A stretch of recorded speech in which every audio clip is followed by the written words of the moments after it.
Okay, to everyone, good morning. So we're continuing the Halachot of Mezuza. So let's say you are building a house and you, in the factory, you built already the frame for your front door, let's say. You say, you know what, I have the frame here, let me just put the Mezuzah already now. And then I'll put it into the door and then, boom, we'll have the Mezuzah. It doesn't work like that. You can't do that.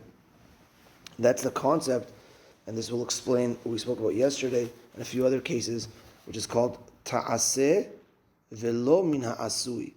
You have to do it, and it can't be like done already. For instance, let's say tzitzit.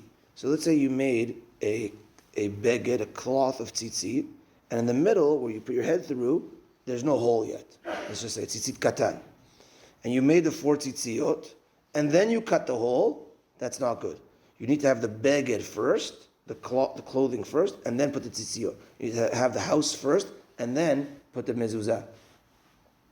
So, like we said yesterday, with regards to a sukkah, we said that let's say you have your sukkah in your house, and you have this retractable roof. So you might think that I might need to take off the mezuzah when I'm finished Sukkot, because it was as if I put a mezuzah in a place where I wasn't supposed to, like in a sukkah, and maybe now it's as if I'm putting the mezuzah prior to the building of the house. So the answer there is it's okay, because it was already used before you built the sukkah as part of your house with a mezuzah. Or we said yesterday, let's say you rent your house to a goy, and let's say let's say you left or you rented it for a day, so you left the mezuzah on. So now, do I have to take off my mezuzah again and put it back on? The answer is no, because already beforehand it was already set up prior. But if it were to be a case like putting it on the frame beforehand, or like a case of tzitzit that I built a beged before and then put the tzitzit, then I made the beged, then it's not good. Or here's another example. Let's say by sukkah. Let's say you have a big pile of wheat. Let's just say now wheat that's cut off from the ground could be schach. Anything that grows from the ground that's cut off could be schach. So let's say you have a massive pile, and now you dig into that pile, and all of a sudden, I have a hut, and this hut, I have the size of a sukkah inside this hut. I have schach, the wheat, and the walls. So that's not allowed. Why? Because you dug it, and at the same time, boom, I had walls and roof. No, it's supposed to be walls and then the schach on top. So that's the concept over here, ta'aseh v'lo min ha'asui, which is applicable to multiple cases. Okay. Now, next point. Let's say you are in partnership, let's say in a house with another Jew. So you're still chayav in mezuzah.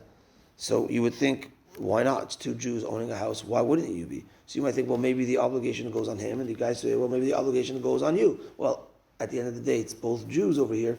The obligation is on either one of you or both of you, so that you have to put a mezuzah. But let's say it's a Jew and a goy that own this house together.